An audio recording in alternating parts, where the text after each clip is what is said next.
ఈరోజు ఇంటెలిజెన్స్ చీఫ్గా పనిచేసిన పిఎస్ఆర్ ఆంజనేయులు గారిని అరెస్ట్ చేసి తీసుకురావడం చూస్తుంటే డైవర్షన్ డర్టీ పాలిటిక్స్కి పరాకాష్ట.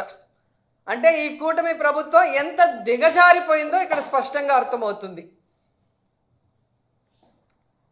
పోలీసులు గుర్తుపెట్టుకోవాలి, ఈరోజు లోకేష్ చంద్రబాబు నాయుడు మాటలు విని రెడ్ బుక్ రాజ్యాంగాన్ని అమలు చేస్తున్న పోలీస్ ఆఫీసర్స్ ఇది మీరు అర్థం చేసుకోవాలి.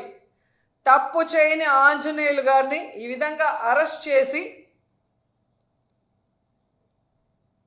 ఆయన్ని హ్యూమిలేట్ చేస్తూ అవమానపరుస్తుంటే తప్పు చేసిన మిమ్మల్ని చట్టం ముందు నిలబెట్టి మీకు బుద్ధి చెప్పే రోజు దగ్గరలో ఉంది. కాబట్టి అలాంటి తప్పులు చేయకుండా మీ పని మీరు కరెక్ట్గా చేయమని కూడా ఈ సందర్భంగా తెలియజేసుకుంటున్నాను. ఎందుకంటే ఏదో కిరీటం పెట్టేస్తారు చంద్రబాబు నాయుడు లోకేష్ అని చెప్పి చాలా చోట్ల పోలీసులు పెద్ద స్థాయి నుంచి కింద స్థాయి వరకు అందరూ కూడా వన్ సైడ్గా తప్పుడు సాక్ష్యాల్ని సృష్టించి తప్పుడు కేసులు పెట్టి ఏ విధంగా అరెస్ట్ చేసి పైశాచిక ఆనందం పొందుతున్నారో వాళ్ళందరినీ కూడా హెచ్చరిస్తున్నా. భవిష్యత్తులో మళ్ళీ కూటమి ప్రభుత్వం వచ్చే అవకాశం లేదు. ప్రజలు ఇప్పటికే మేల్కొన్నారు. ఈ కూటమి ప్రభుత్వం వల్ల వాళ్ళు సర్వనాశనమైన విషయాన్ని వాళ్ళు గుర్తించారు. జగన్మోహన్ రెడ్డి గారి ప్రభుత్వంలో పేదలు ప్రశాంతంగా బ్రతికిన విధానం గుర్తుపెట్టుకొని మళ్ళీ జగనన్న కోసం ఎదురు చూస్తున్నారు. జగనన్న ముఖ్యమంత్రి అయిన వెంటనే తప్పు చేసిన వాడు ఎవరైనా వదిలిపెట్టేది లేదు. న్యాయస్థానం ముందు నిలబెట్టి వాళ్ళందరినీ కూడా జైలుకు పంపిస్తామని కూడా హెచ్చరిస్తున్నాం. అండ్ ఈరోజు మీరు చూస్తే ఎంత విచిత్రంగా తయారైందంటే చంద్రబాబు నాయుడు నైజం. ఆయన తప్పు చేస్తాడు, సాక్ష్యాధారాలతో సంతకం పెట్టి దొరికిపోతాడు. డొల్ల కంపెనీల్లో కంపెనీ అనేదే ఉండదు, కొత్తగా ఒకటి సృష్టించి దాంట్లో డబ్బులు ట్రాన్స్ఫర్ చేసి దాన్ని ఎలా వాళ్ళ అకౌంట్లోకి తెచ్చారో అన్నీ కూడా క్లియర్ కట్గా దొరికిపోయాయి. స్కిల్ డెవలప్మెంట్ స్కామ్లో ఈడీ కూడా కొంతమందిని అరెస్ట్ చేసింది. కొంతమంది ఆస్తుల్ని అటాచ్ చేసి అవినీతి జరిగిందని ప్రూవ్ కూడా చేసిన తర్వాత నాకు కన్ను బాగలేదు, ముక్కు బాగలేదు, కిడ్నీ బాగలేదు, వయసు అయిపోయిందని దొంగ తిరుగుడు చెప్పి బెయిల్ తీసుకొని బయటకు వచ్చి ఏదో తాను తప్పు చేయనట్టుగా ఆ కేసుని ముందుకు నడిపించకుండా ఎలా ఆపేశాడో అందరూ చూశారు.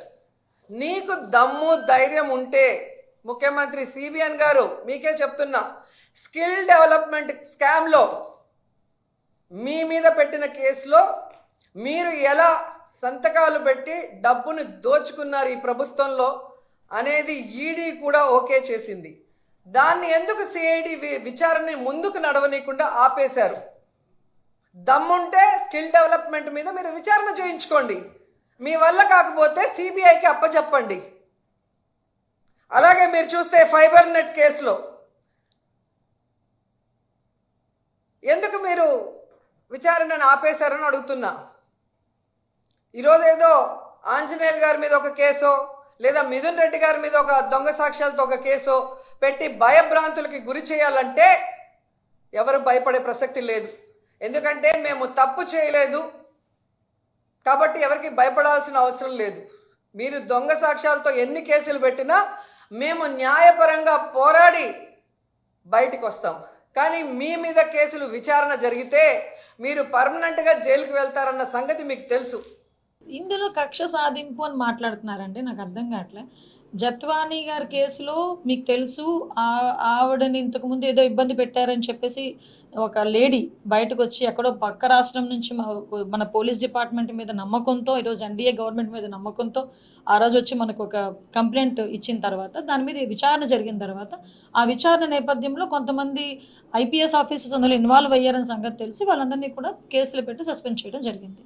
అందులో భాగంగానే విద్యాసాగర్ అన్నవాడు కూడా అరెస్ట్ చేసి ఆ రోజు పెట్టుకోవడం జరిగింది. ఓవరాల్గా 7A1 నుంచి A7 వరకు ఉన్నారు.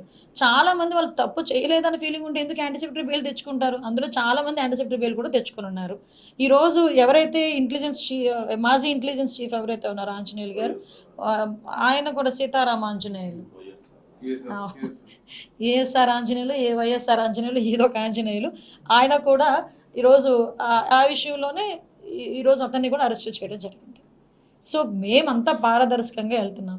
మాకు ఎవిడెన్స్లు లేకుండా డిపార్ట్మెంట్ వాళ్ళు ఏ చర్యలకి ముందుకెళ్లరు. విత్ ఆల్ ఎవిడెన్స్ గ్యాదర్ చేసుకున్న తర్వాతనే మేము కూడా ఏదైనా ఒక చర్యలు తీసుకుంటున్నారు.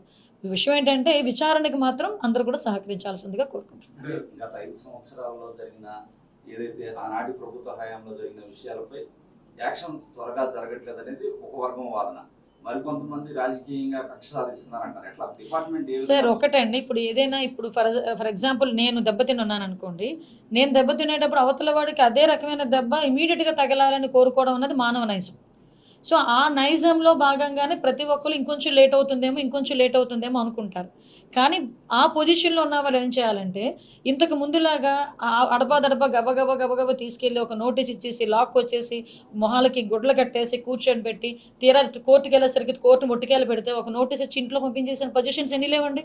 ఈరోజు లాస్ట్ గవర్నమెంట్ చేసిన అత్యుత్సాహ పనుల మీద కొన్ని వందల కేసుల్లో కోర్టులు ముట్టుకెళ్ళి కానీ ఈరోజు మాకు ఆ పొజిషన్ లేదే.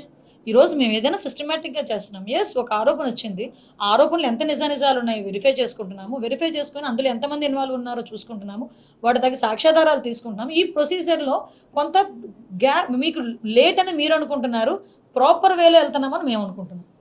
దానికి ఏంది ఇప్పుడు జనరల్గా పబ్లిక్ ఏంటంటే లేట్ అవుతుందేమో అని అనుకుంటున్నారు అన్న దానికి సమాధానం చెప్పా. వీళ్ళు ఎందుకు భయపడుతున్నారు?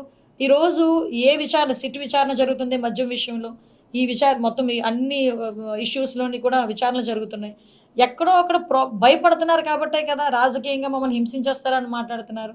రాజకీయ హింస అన్నది పరాకాష్ఠకి వెళ్ళింది మాత్రం 19 to 24 ఆ పీరియడ్. మేము ఈ రోజు వరకు రాజకీయ కక్షలు పెట్టుకోలేదు. ఒక థీమ్ పెట్టుకున్నాం, ప్రజలకు ఉపయోగపడాలి, తప్పు చేసినప్పుడు ఎవరికైనా శిక్ష పడాలి.